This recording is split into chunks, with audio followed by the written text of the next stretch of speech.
നമ്മളുടെ കയ്യിലുള്ള ഐറ്റംസ് വെച്ചിട്ട് നമുക്ക് കാലിഗ്രഫിക്ക് ഒരു ബാക്ക്ഗ്രൗണ്ട് ഉണ്ടാക്കാൻ നോക്കിയല്ലോ. ഫസ്റ്റ് നമ്മളൊരു പ്ലാസ്റ്റിക് കവർ എടുത്തിട്ട് അതിൽ ബ്രഷ് പെൻ വെച്ചിട്ട് കുറച്ച് കളേഴ്സ് നമുക്ക് ചെയ്ത് കൊടുക്കാം. റാൻഡമായിട്ട് നിങ്ങൾക്ക് ഇഷ്ടമുള്ള കളേഴ്സ് വെച്ചിട്ട് ചെയ്ത് കൊടുക്കാം. ഞാനിവിടെ orange, yellow, green, blue, pink അങ്ങനത്തെ കുറച്ച് കളേഴ്സാണ് എടുത്തേക്കുന്നത്.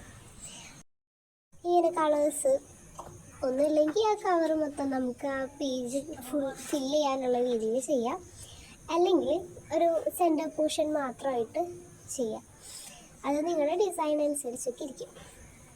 എന്നിട്ട് അതിൽ കുറച്ച് വാട്ടർ സ്പ്രേ ചെയ്ത് കഴിഞ്ഞിട്ട് നമ്മൾ എന്ത് ചെയ്യുക, പേപ്പറിൻ്റെ മുകളിൽ വെച്ച് കൊടുക്കുക. ഞാൻ ഫസ്റ്റ് വെള്ളം ഇല്ലാണ്ടാണ് ചെയ്തേക്കുന്നത്. ഇനി വെള്ളം ഉണ്ടായിട്ട് ഒന്നുകൂടി ചെയ്യുന്നുണ്ട്.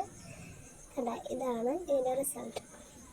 ഇത് കുറച്ച് ഡ്രൈ ആയി കഴിഞ്ഞിട്ട് നിങ്ങൾക്ക് അതിൻ്റെ മുകളിൽ കാലിഗ്രഫി ചെയ്യാം.